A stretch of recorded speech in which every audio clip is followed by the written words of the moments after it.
Could I have your attention, please? Thank you. Don't get rowdy already. Thank you for coming out tonight. As you see, we only have 2 candidates. We're going to give each candidate 3 minutes to talk. And then after George speaks, and we'll open up for questions. Keep the questions reasonable and friendly. If I don't think it is, I'm gonna say sorry. So let's make the most out of this evening and enjoy the candidates. We'll start with John. You have 3 minutes. Hi, my name is John O'Connor, and just to let you know a little bit about myself, I've lived in many parts of the country. I've lived in the Midwest. I grew up in Connecticut, New Mexico, and Iowa, where I graduated from high school. I lived in Seattle, Washington for about 12 years, where I started my career as a performing songwriter. And I was what you would call a folk singer, and toured for about 18 years until I got tired of being poor. And so I went to New York City. I started working for the Musicians Union as an organizer of jazz musicians. And I want to tell you, that's probably the hardest job in the world. Organizing jazz musicians is like herding cats. And then I worked for 10 years as an organizer in the Nurses Union.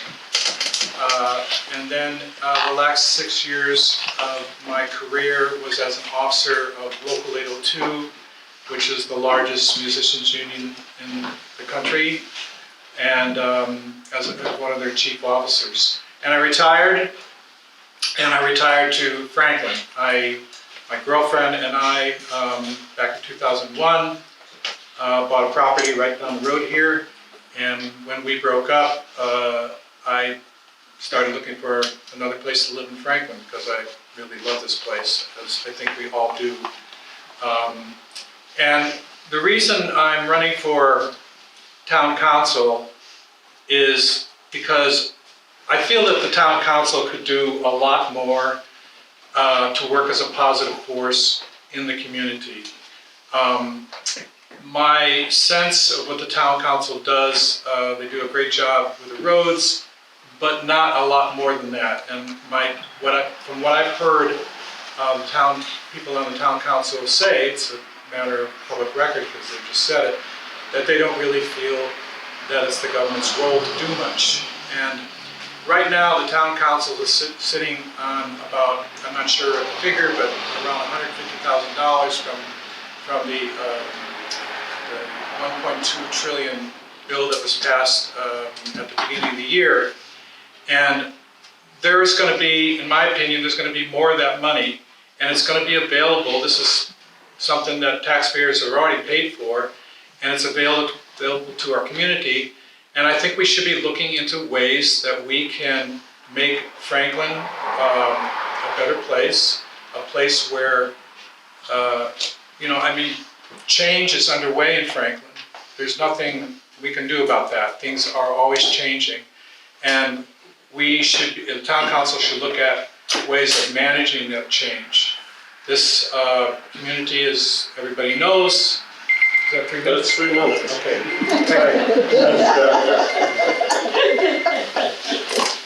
Okay, George. My name is George Coulter. I've been in Franklin for 3 years now. We moved here from Winchester, Virginia, the last time we moved, but we followed my wife's career for quite a while. Before that, I was in the Air Force for 6.5 years. I was honorably discharged. I spent time in Iraq. I spent time in Kuwait. I had a great time in the Air Force. I still miss it sometimes. We have 4 awesome children. They all go to school right across the street. And we too love it here. We moved here, and I've seen towns all across this country. I've lived in Alaska. I've lived in Germany for a month. I've seen all these little towns, and I love the small town vibe. I love the connectivity that the residents have. And we really enjoyed our time as soon as we got here. We bought a great house out on Henry Edwards. We've got great neighbors. It is really a sense of community here. And I'm running for town council because I think I can help. Whether it's researching grants, if we want to do things in the community, like build a path down by the Alia, I think I can help. And I have the energy to do it. And hopefully you guys vote for me.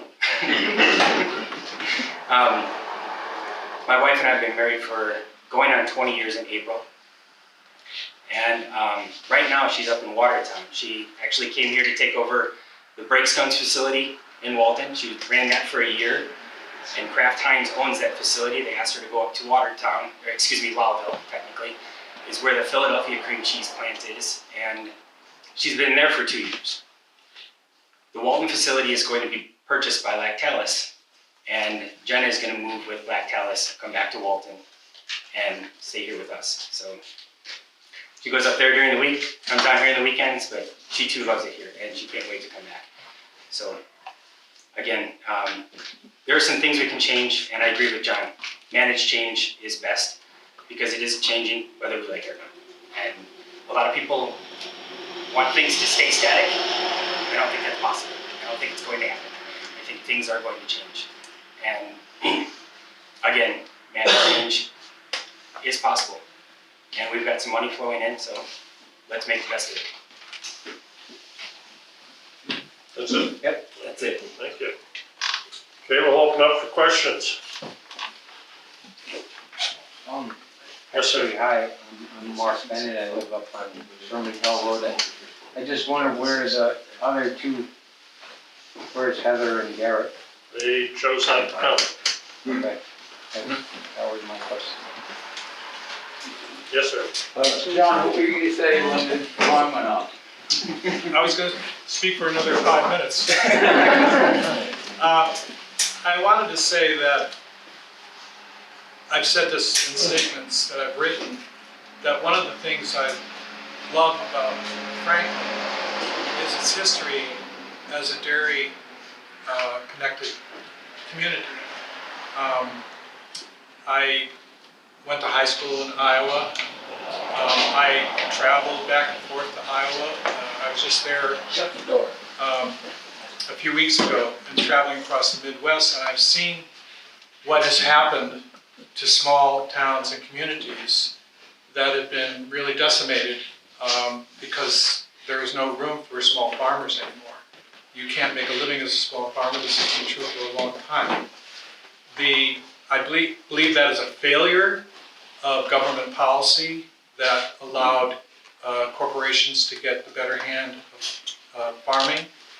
I think not only is it bad for small farmers, but it's bad for all of us. It's not a good way to farm. Big corporate farms are not as sustainable. They don't use the sustainable practices as small farmers do. And I think that's what happened to Franklin. I would like to see, I don't know what's possible on a town council, but I would like to see the town council make some efforts to encourage families to try farming again. And there are new people that moved into our town who are trying to do farming in a different way. They're doing beef instead of dairy, for instance, or they're diversifying the way they do their farming. They do some truck farming. My neighbor was dairying up till about 4 years ago, and he stopped milking cows. He does several things. He hays, he raises heifers, he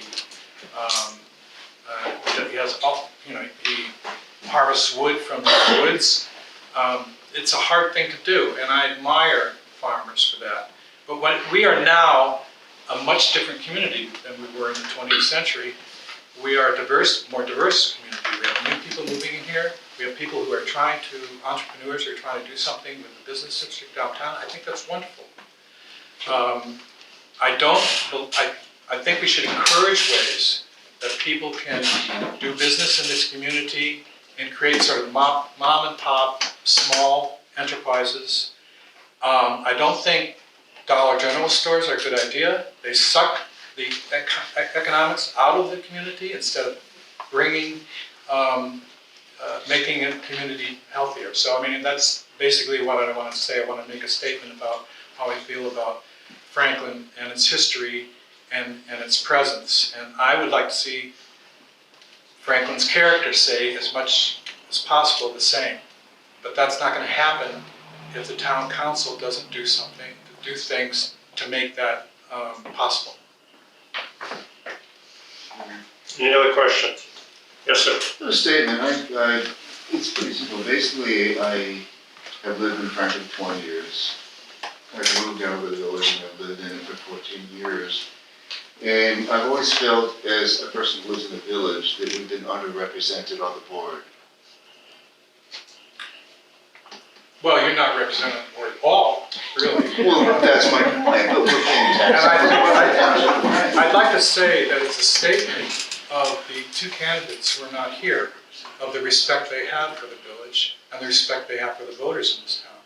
To decline to come here, I don't know what is going on in their minds to think that that is a good statement to make to the people of this community. And I guess they think they're gonna win, no matter what. And I'll tell you something, if you don't talk to your neighbors and get them out to vote, they are gonna win. So I would encourage people to get to the polls, get their neighbors to get to the polls. We don't have to put up with this. In my mind, this may be harsh, but I think it's a sort of arrogance. And I don't think it's fair to any of us. Yes, sir. Well, I'm one of the arrogant ones. And the town residents do not have any place on the village board either, do. Have we got representation on the village board? The town is not in the village. The village is in the town. Right, but. Village people, excuse me, you asked Yes. a question, I want to answer it. Oh, okay, yes. The village people vote in the town, for the town council. There's a reason for that. The town council can do things in the village. They can make partnerships with the village, and they should make partnerships with the village. I don't think there should be a split between the town and the village. So, I mean, that's my opinion. I don't know why. But that's the Maybe you way, can tell me, Jeff. I don't know. that's the Can way you tell it me is why in all these? communities. Can you tell me why the two candidates aren't here? I mean, do you know? They decided not to come because, and I'm just being honest, the previous ones have been very one-sided. You know, there's not a lot of, I talk with everybody, if they want to talk with me, I like to bullshit with people. I like to converse. I hate Zoom meetings. And I know this is, and it's wrong. The whole thing is wrong because we don't communicate. Our town boards, I've been told our town boards, we don't have enough, we're not open enough, okay? I don't know how much more open you can have. You got it advertised. We have a public session for any comments that are wanted. I mean, any questions that could be asked, their concerns, which we had after the public hearing about cannabis. We had an open meeting, and not one question was asked about cannabis. Because at the public hearing, how they're handled is that the town board listens to the concerns. We do not respond to the concerns in the public hearing. We're there to listen to what the residents have to say. And we had we did get to that, and it went well. I have no problem with it. But after the meeting, we had our business we did, which is, John was there, George was there too, I believe, and other people. But, I was amazed that the question was never brought up about the cannabis. Not one question after a half hour. It was about a half hour public hearing. So it's, the town board, as far as I know, is very open. If you want to come and, I'm a dairy farmer. Thank you for being concerned about family farms. But the one old saying is, if you never plant the seed, it will never grow. And unless you put your opinion out there, it's never going to have a chance to. I may not agree with you right away. That's not unusual. I'm whatever. But if you don't ever plant the seed, it's in your mind. Once that opinion is put in, it can be brought back again. And there's, Brian Brock has been a real thorn in our sides, but I think the board is better for it because he's got us more on track and stuff, which I thank you, Brian, for that. Not for everything, but for that. But, you know, I mean, and he is at meetings, he's asking questions and this and that, and we entertain questions and stuff. We give it time for it. And for somebody to say the board is not open to the public, I have a real issue with that. I didn't say the board is. You didn't, no, you didn't, sir. I agree, John, you didn't. But it has been, you know, that seems to be some of the bigger remarks, you know, that, geez, we never, you know, blah, blah, whatever. You know, and it's, right now, I think we've got around $100,000 from the COVID money, John, is what we have. I think we're doing another 100 after a year and a half or whatever, however long. But that figure is right around 100,000. And if there's any questions, I think, you know, our board has been proactive for the Delhi Telephone Company, for the internet and all that. We've been proactive on buying the land. Maybe it was a pipe dream, I guess.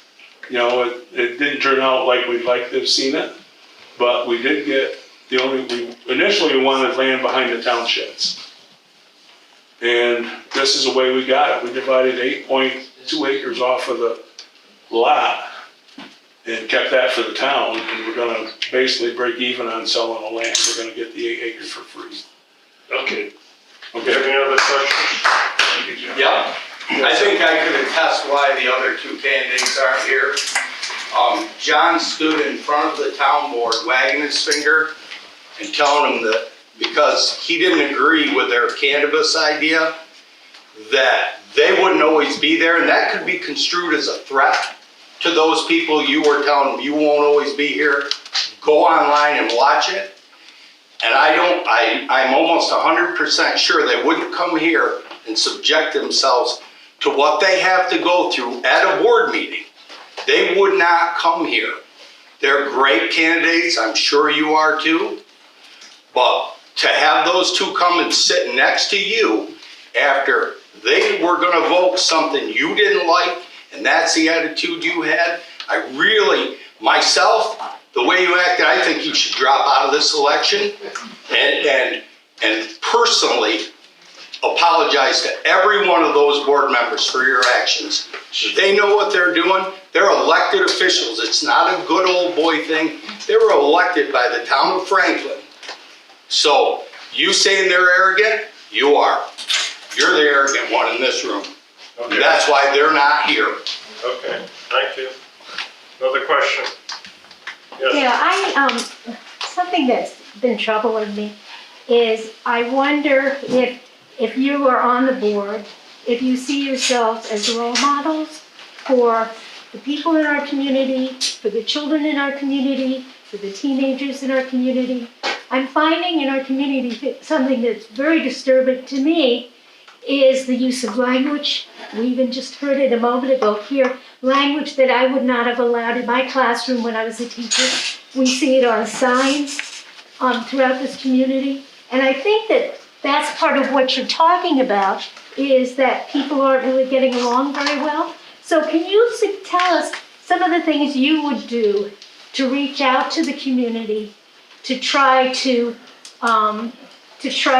bring the community together, but also if you feel it's important to serve as role models for the people of the community as an elected official? I can feel that one. I absolutely think that we should be role models in the community. About 2 years ago, when I first got here, I took over as soccer coach. Both of my children were on the same team, and I coached that team. I think that's an excellent thing to do. It's not easy with kids in soccer. I show up at the farmer's market on a regular basis, and I help take all the tables and chairs out, and I help put things away. I was in Watertown a lot this summer. I wish I could be there more, and I was there when I could be. And I love doing that. I bring all 4 children. They all help set up the farmer's market because that is one of the biggest assets we have in this community. People come from all over. They love the farmer's market. So to be there, to be around the people, it's an excellent thing. Earlier this year, we did the edible trail cleanup, and everyone came out that wants to be role models in the community, and it's extremely important to do that, and to continue to do that. When I see kids over in the park, my children are playing, and maybe there's a couple kids not acting the way I think they should, I'll say something. Kids swearing, I'll say, watch your mouth. This is a school area. You don't need to be doing things like that. I'll follow them home if I need to and say, hey, your parents, maybe say something to your kids about this kind of thing. But yes, absolutely, it is. Well, I don't think I've ever been accused of being a role model, really, that much, but maybe I have been. That's not something that, I don't think of myself trying to be a role model. I actually, know people in this community that I would say are more role models to me than I am to them. I respect Joe Taggart. I mean, I've been to those meetings and I see that. I'm Jeff. Sorry. This is Jeff Day. Well, I respect Joe too. He dug my foundation when I built my house here. But I respect Jeff in that when he does run a meeting, he doesn't try to shut anybody up. He gives people plenty, ample time to speak. I don't think that to your point about, the language that's been used in the community, it's unfortunate that's what's happening in this country and how much we've become divided. And I would like to see Franklin if we could step away from that. One of the things I think about running for town council is we don't have to deal with these national cultural issues, because what we're talking about is everybody wants the same thing in Franklin. They want a good community. They want the best community that they can have. There are different opinions on the way we go about that. I'm going to have different opinions than you. I do think that, the board, the town council has been pretty much, they're not everybody thinks the same way, but they've been in the same groove for a long, long time. There tend to be people who are farmers. We're a much more diverse community than the town council is. And I think that the town council could use some diversity of opinion. I don't think it would, if I were elected to the town council, I wouldn't expect you and I to disagree on every issue. We would be working together. And that's the way it should be. And so maybe that's a way of being a role model, is to, let's act like adults. Let's act in such a way that we have differences of opinions where we don't start, throwing verbal stones at each other. That's the way I think we should act in a community. Any other Another question? question. So, I was wondering, I guess for both of you, at what point did you say from just living your regular life to saying, I think I want to be on the town board? Why did you go from not, living your life? To me, it's why would someone want to do that? So, I can go first again, and you can follow up. Well, I have a great answer to that. I knew everywhere we've lived over the last 20 years that we're going to move. We're going to buy a house, we're going to put our kids in school, we're going to sell a house, and we're going to move. That was our plan for a while. We're going to move up, we're going to move around while my wife works her way up the ladder. That was the plan. We got here, we don't want to move. So I want to be part of the community, and I want to be part of the board. That makes decisions for us all.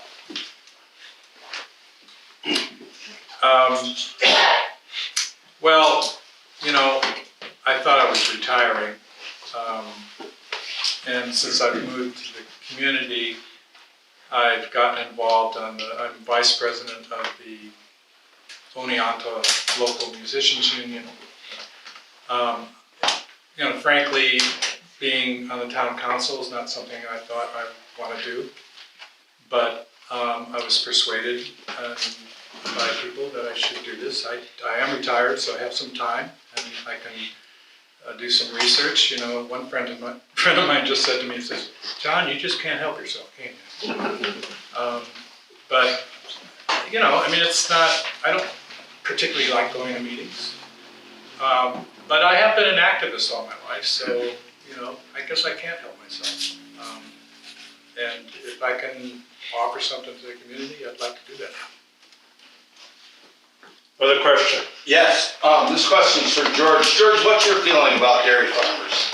Dairy farmers? Yeah, I agree with it. it seems that, like, the dairy farmer has a target on his back tonight, that they've been in it too long. Sue Fairburn was a board member. She's not a dairy farmer. She did her time and chose not to run again. There's been other people that aren't dairy farmers.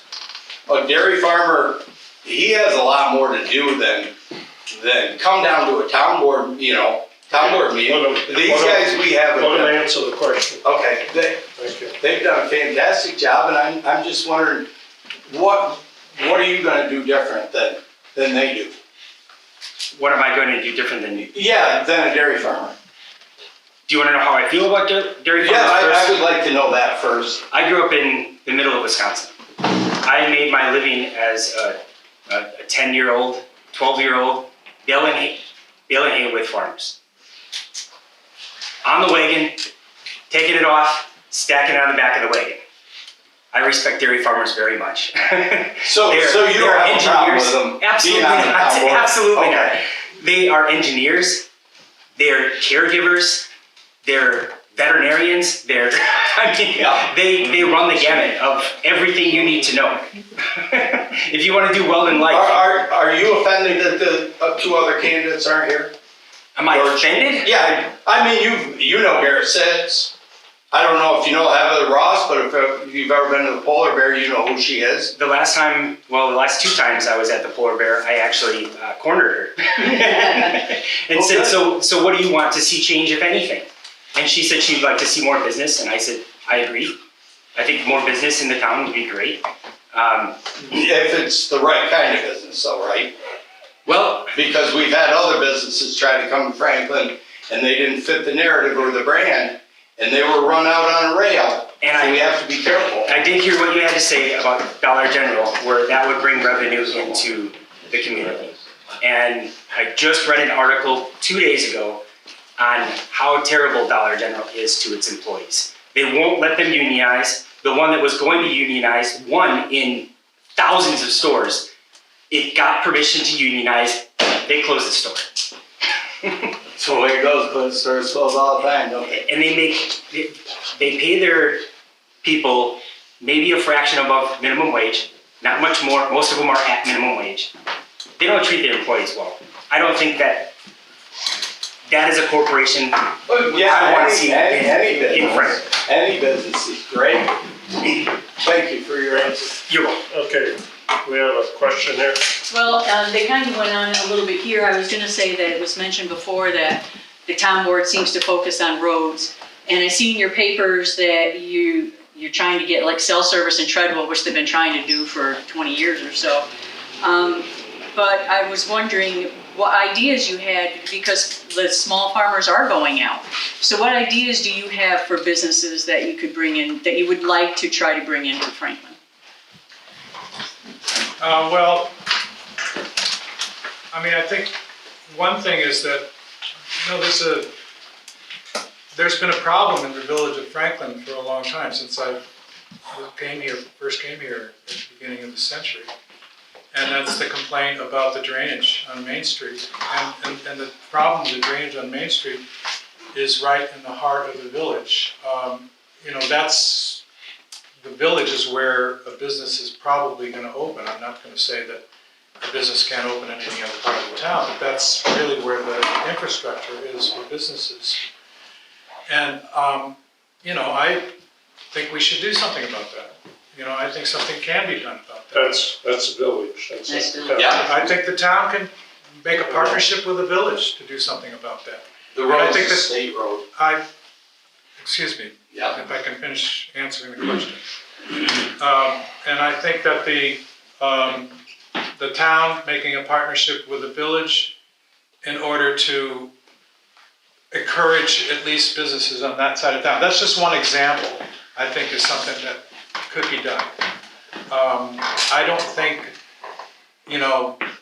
the answer, it's the village, it's not our problem, is a very good answer. I don't think it's an adequate answer.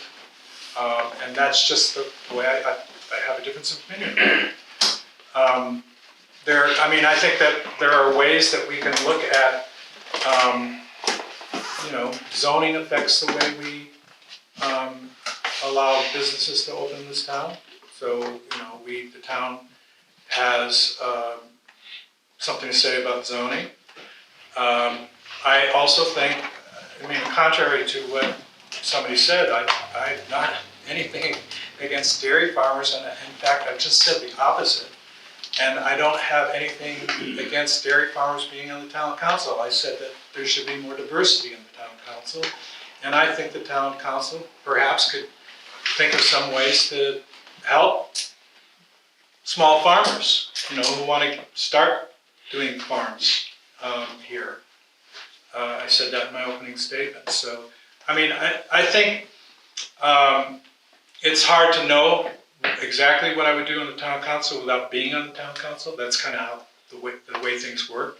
When I became an officer of the union in New York City, it took me a good, year. You never learn everything about something, but that's, being in a position of a responsibility like that gives you the incentive to do the research to find out how you can better the community. And I think I'm pretty good at doing that. I did that for 6 years in New York, being an officer of the musicians union. To more specifically answer your question about what types of businesses I would like to see, Meg Levette purchased Franklin Durable Goods, and she's refinishing that building beautifully. I believe she wants to put her own office area, interior design on one side, and what was said on Facebook today. There are iron in the coals, she has a prospective person to move into the other side of the building. And it would be a brewery, pub / eatery, because according to the law that was just passed, thank you to Carla Nordstrom, we can now allow wine and beer along with food. If food is served and you have the proper licensing, you can have wine and beer at an establishment in Franklin. And I think businesses like that are great. We don't need a lot of them. Obviously, there would be too much competition, but things like that are wonderful to see coming along. Any other questions?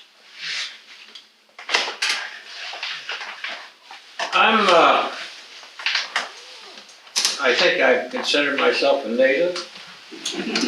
And and I come out of the service in 1955. Tells you how old I am. That's right. Anybody that hung a flag out, F you Biden, F you anybody, would have been thrown in the alley out. And there's flags around town. If you got elected on the board, would you bring to the board a ban on those type of flags because they have no business in town or anywhere in the town?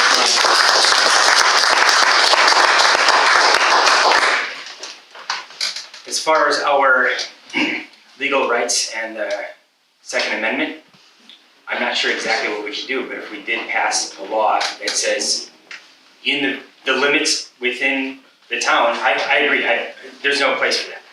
It spreads a hateful message. And there's no need for that. We need to come together, not divide ourselves. So if there were a way to do that, I think that would be an excellent idea. Well, Jack called me about, just to respond also. Is it all right, John, if I respond? Jack called me about it. Well, let's leave it Let's for the get that candidates. done. Okay, sorry. You had a question? Yeah. Sort of. Both of you are saying that if I'm elected to the board, we should, but you're giving no conclusion to that. You brought up drainage on Main Street. It's been a problem since the town was built. What's your solution? I think the first thing we could do is the money that has been earmarked from the reparation bill, or what's it called, the bill that came out with Rescue? with the 1.2. Rescue? The rescue bill. One of the criteria for spending that money is on sewage and water issues. So the first thing I would do, I've heard lots of different opinions on this issue. Lots of various opinions, and people have different ideas. I think the first thing that I would do is I would push for spending that money and having somebody come in and study the problem, offer some solutions. I'm not an engineer, I wouldn't be able to do that, but I think that that's something that maybe we should solve once and for all. Maybe getting some of that drainage to the other side of the street where there isn't a drainage problem, so that people can have septics and their septics aren't going to clog up, so there can be proper drainage. I don't know, but that's what I would do. The first thing I would do is spend some of that money on studying the problem so we can figure it out. And if I'm not elected, I would encourage the town to do that. I think it's look, the town has more money than the village, and what benefits the village also benefits the town. That's my opinion on that. Let me just give you some information, John. When I was mayor, we had an engineer that looked into that, and one of the biggest problems in Franklin was a place to put it. So it's not an easy fix, I can tell you. Well, I'm sure it's And not. not achievable. If it was easy, it would have been done already. Any other questions? Yes, ma'am. You said it's not an easy fix, but as years go on, we are going to have to do something about that, because we're going to have fresh water and clean air. And if you keep putting it down the road, it doesn't get any better. So you're going to have to tackle that one time or another. And at some time, you probably are going to have a water treatment plant. Any other questions? I think just to add one more point is that this is the time to do it, because there is money available for this kind of thing, where perhaps there wasn't in the past. And I think, they're arguing over this we don't know how many $1 trillion that the government is going to start to use for infrastructure and other resources for communities. Maybe we're not going to get 3.5 trillion, but there is going to be money coming down the pike. And this is the time to be looking into that kind of things, where we couldn't maybe have afforded a very difficult solution to something. Maybe now we can. So that's just what I'm saying. We should be looking at that and to see if it's possible. 2 more questions. Is there any? If not, thank you very much. Thank you, gentlemen. John, do you have an opinion on the cannabis opt-out? Do you want to Absolutely. share? I think we both do, and I think we're both on the same page as far as we don't think they should have opted out, and they did. However, I'll let you speak for yourself, John. My thought going into this was, and I brought it up at the first public hearing, I said, according to the law, there is an option to opt into dispensaries and opt out of on-site consumption sites. And I thought it would be a good idea to have that available. And Mr. Taggart respectfully said, we can always opt in, but we cannot opt out if we don't opt out right now. So I understand both sides. I'm not scared of opting in though. I thought it was fear-based and not prudent. So just my opinion, but I'm sure A signature sheet will go around at some point in the next year or two, and we'll see what happens. My feeling on the whole issue is, first of all, I don't smoke pot, so personally, I don't care. And I thought, at first I thought, well, I'm not really into this issue that much until I started listening to people and what they felt about it. And then I started thinking, why is the town opting out of this? The village is its own corporation and can make its own decision on this issue. So the town, by opting out, is only opting out for everything outside the village. I can't really imagine a dispensary being open anywhere in the town of Franklin. If you're an entrepreneur and want to get started in this kind of thing, you're not going to make any money in a place like Franklin. You're going to go to a town that has more traffic. You're going to go to Oneonta where there are students. So my question is, why did they even touch this issue? And I'm not sure that. I asked at the town hearing, and Jeff said that they were here to listen to us. But my question was, because it was said that they can opt in back in at any time. My question was, well, under what circumstances would the town opt back in? What is the town council thinking about that? What is their thinking? What would have to happen for them to opt back in? And I've not heard an answer to that question. You haven't asked the question either. I'd asked you that night, actually, but I couldn't respond at that time. okay, well, hold on. Let me finish. You can. I'm glad to hear what you have to say about it. But then I found out just today that there's a part of the law that was not brought up, which is dispensaries and consumption lounges, or whatever they call them. But there's also part of the law where growers can sell on a small basis, just like dairy farmers can sell milk from their dairy. That somebody who is growing grass and wants to sell small amounts of it could do that. Now, to me, that could be a positive thing in this community. I mean, I personally know that marijuana grows very well around here, and I've been, I've been clued into where you could find some, So why not, allow that to happen? That would help, that would actually help farmers, people who are doing these diversified businesses growing on the farm. Part of it could be marijuana. They could make some money. That seems like a good idea to me. So that's, my opinion has been changing on this, and that's kind of where I am right now. I'm not sure if it's a great idea to opt out, but. One other question. Anybody? Okay, thank you. Brian has refreshments here and coffee. So thank you all. Go ahead.